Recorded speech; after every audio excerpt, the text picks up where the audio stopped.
Esinye isisulu salengozi sifihlwe ematsheni eyimpisi izolo. Inkosi yaseMahlayizeni ibithamela inkonzo yomngcwabo.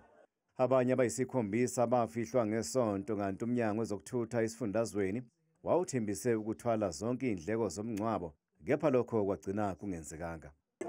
Induna ngoLwesihlanu ntambama yangishayela yacela ukuzongibona nosomlomo kanye no-deputy mayor ukuba ngibeluleke ngoba yangibikela ukuthi abakwa-transport bomnyango abasatholakali, abasatholani nabo, abasazi ukuthi kwenzekani.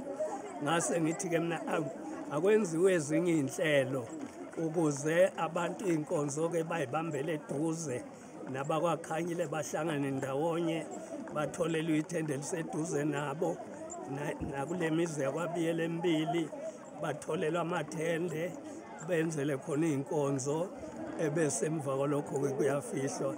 Akukho lutho okuthiwa lwaba imbangela oluthinta noma ubani.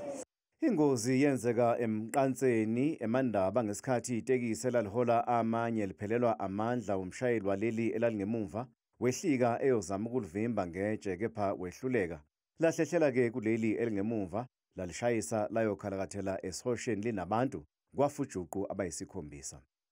Lamatekisi ayihambise udwendwe kwaMpungose eMandaba.